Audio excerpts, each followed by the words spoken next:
Salawat.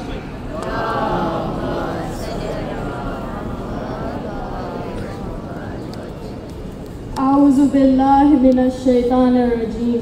Bismillahir rahmanir rahim. Ladies and gentlemen, brothers and sisters, Assalamu alaikum wa rahmatullahi wa barakatuh.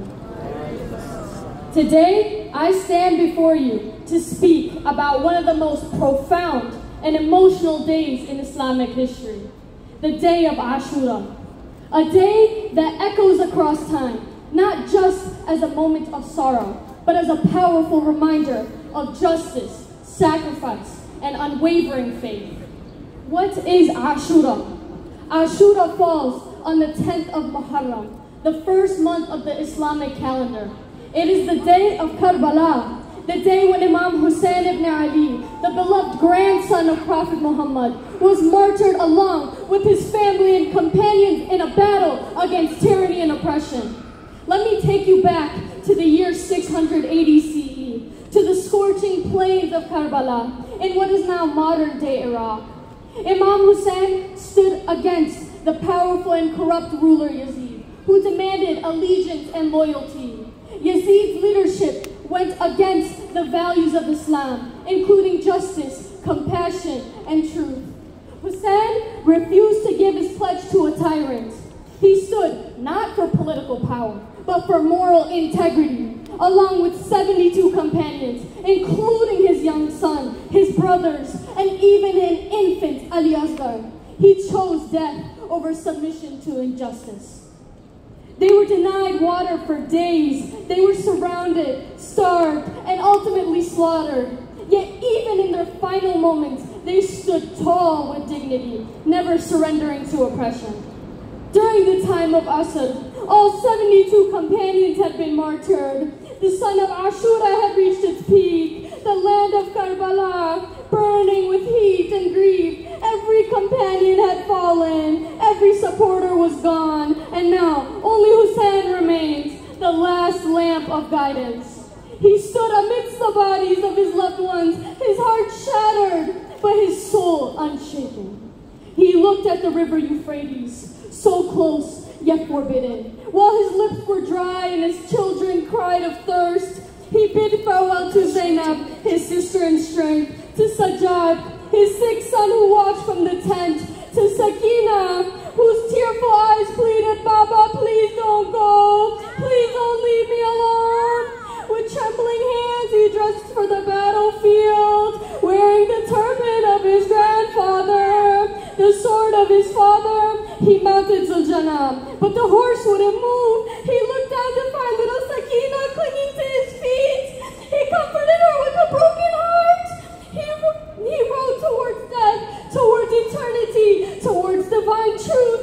The enemy surrounded him like wolves around a lion, thousands against one, yet none could defeat him face to face. So they struck from a distance. Arrows rained like a storm. One arrow pierced his chest, another his neck, another through his eye, and again came the cursed shimmer while Hussein lay wounded, head bowed in sujood, whispering his final prayer. Oh Allah, accept this sacrifice from Hussein. Shimmer sat on his chest, the chest that was once kissed by the Prophet. He unsheathed his dagger, and then again, and the sword fell, again, and again, and again, until the head of Hussein was raised, and the skies wept blood. Silence fell, but only for a moment. The tents of the Prophet's family were set ablaze. Sakina screamed for her father. Zainab stood alone, her hijab torn, guarding the orphans. The body of Hussein lay trampled, unburied, but the message of Karbala rose higher than any sword. He gave everything, his blood, his family, his breath, so that truth may live and falsehood may die. So why do we remember this day? Aashora is not just a historical event. It is a living legacy. It teaches us that standing for justice is not always easy, but it is always right. It teaches us that one man, one family, one cause can shake the world and awaken the conscience of humanity. Aashora is about the victory of the spirit of the sword, of truth over falsehood. Imam Hussein did not die for personal gain. He died to preserve the message of his grandfather, the Prophet Muhammad sallallahu alaihi wasallam.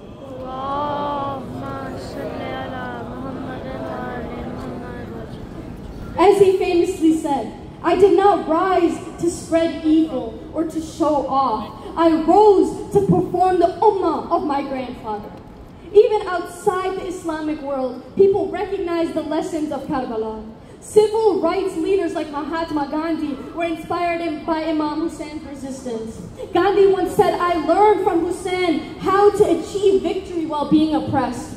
Aashora teaches us to speak out against injustice, whether it's racism, poverty, corruption, or oppression in any form. It calls us to be brave, to be compassionate, and to be honest, even while the world is not.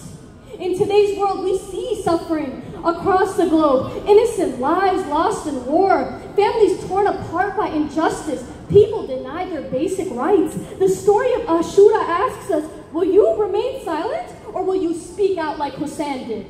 Each of us must choose where we stand, and Aashora reminds us that being on the side of justice may be lonely, it may be painful, but it is the side that echoes in eternity. So today, as we remember the thirst of Hussein and the children of Karbala, the courage of Hussein and the strength of Zainab, let us not just mourn them, let us honor them by living in their message. Let us be voices for the people who don't have one. Let us stand against cruelty and let us strive every day to be better human beings, full of